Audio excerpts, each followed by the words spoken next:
সমস্ত প্রশংসা সেই মহান আল্লাহর জন্য, যিনি আমাদের সৃষ্টি করেছেন এবং সঠিক পথ দেখানোর জন্য নবী রাসূল পাঠিয়েছেন। দরুদ ও সালাম বর্ষিত হোক আমাদের প্রিয় নবী হযরত মুহাম্মদ সাল্লাল্লাহু আলাইহি ওয়াসাল্লামের উপর।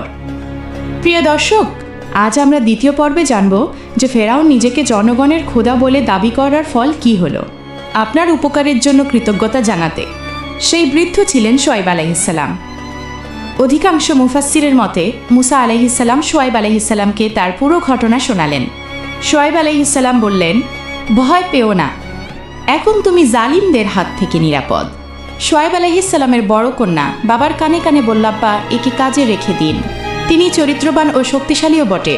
হযরত শুআয়ব আলাইহিসসালাম বললেন, আমি আমার কন্যার বিয়ে তোমার সঙ্গে দিতে চাই, কিন্তু শর্ত হলো তুমি 8 বছর আমাদের খেদমত করবে, আর যদি 10 বছর পূর্ণ করো সেটা তোমার ইচ্ছা এবং মেহেরবানি। মুসা আলাইহিসসালাম এই প্রস্তাব গ্রহণ করলেন। এই 10 বছর কোনো সাধারণ সময় ছিল না। এই সময় তার কাজ ছিল ভেড়া চড়ানো, নিঃসঙ্গতা, ধৈর্য আর আল্লাহর রহমতের প্রত্যাশা। মিশরের রাজপ্রাসাদের এক রাজপুত্র এখন এক সাধারণ রাখাল, আর আল্লাহ এভাবেই নবী তৈরি করেন। যখন সেই সময় পূর্ণ হলো, মুসা আলাইহিসসালাম তার স্ত্রীকে সঙ্গে নিয়ে মিশরের দিকে রওনা হলেন। রাতের শীতল মরুভূমিতে মুসা আলাইহিসসালাম ও তার স্ত্রী হাঁটছে। হঠাৎ মুসা আলাইহিসসালাম দূরের পাহাড়ে একটি আলো দেখতে পেলেন। তিনি তার স্ত্রীকে বললেন, তুমি এখানেই থাকো, আমি আগুন নিয়ে আসছি, অথবা পথ সম্পর্কে কিছু জেনে আসি।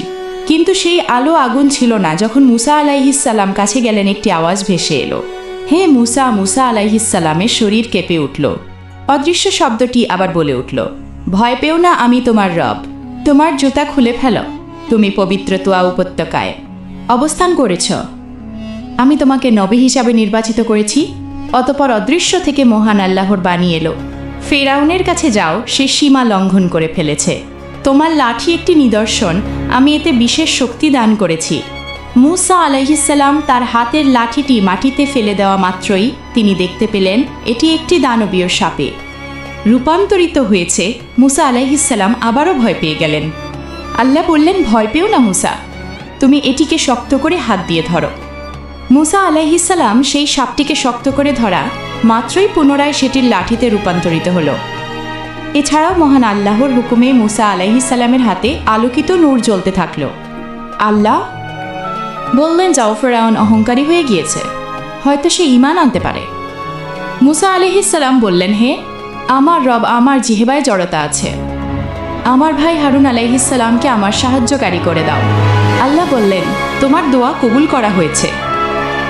এরপর মুসা আলাইহিসসালাম তার ভাই হারুন আলাইহিসসালামকে সঙ্গে নিয়ে ফেরাউনের প্রাসাদে গেলেন। ফেরাউন যখন অহংকার ভরা হাসি দিয়ে বলল, তোমাদের রবকে? মুসা আলাইহিসসালাম জবাব দিলেন, আমার রব তিনি যিনি জীবন দেন এবং মৃত্যু দেন। ফেরাউন রেগে দাঁড়িয়ে বলল, তুমি কি আমাদের সাথে চালাকি করছো? মুসা, তোমার রবের প্রমাণ দাও। মিশরের সবচেয়ে বড় জাদুকরদের ডেকে আনা হলো। তারা দড়ি ছুঁড়ে দিল, আর মানুষের চোখে সেগুলো সাপ বলে মনে হতে লাগলো। মানুষের হৃদয় কেঁপে উঠল।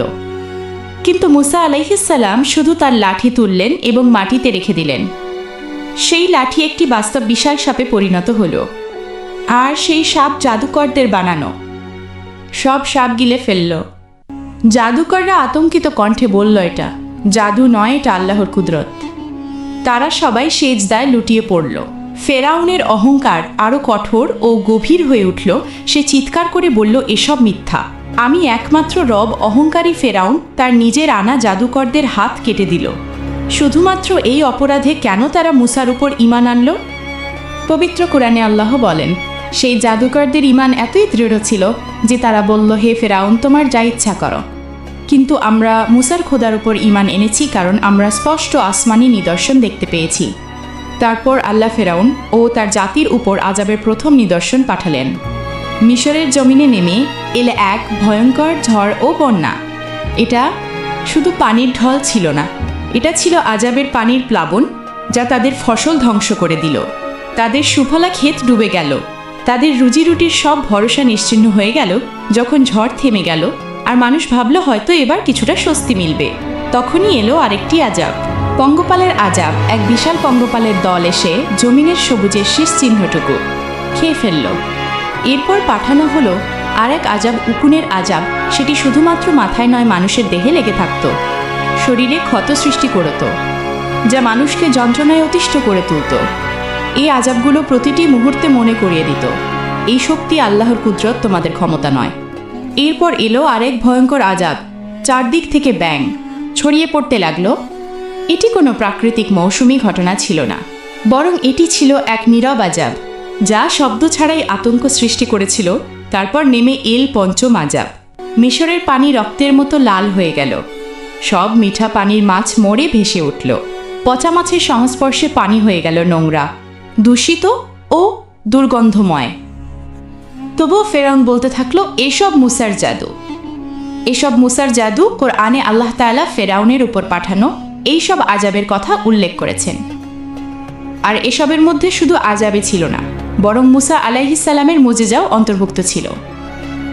আজাবের পর আজাবে যখন ফেরাউনের জাতি বিপর্যস্ত, এরই মধ্যে হঠাৎ এক রাতে আল্লাহর তরফ থেকে নির্দেশ এলো।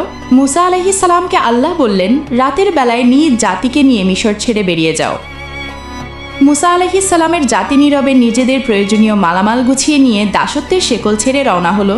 ফেরাউনকে মোকাবেলা করার মতো তাদের কাছে তেমন কোনো কিছুই ছিল না, ছিল না কোনো তলোয়ার, আর ছিল শুধু আল্লাহর সাহায্যের উপর অটল বিশ্বাস।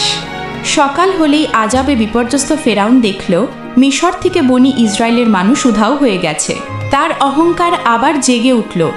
আমাদের দুর্বলতার সুযোগ নিয়ে তারা পালিয়েছে, আমরা তাদের ধরে আনব, আর আমরা দেখিয়ে দিব আমরাই শক্তিশালী।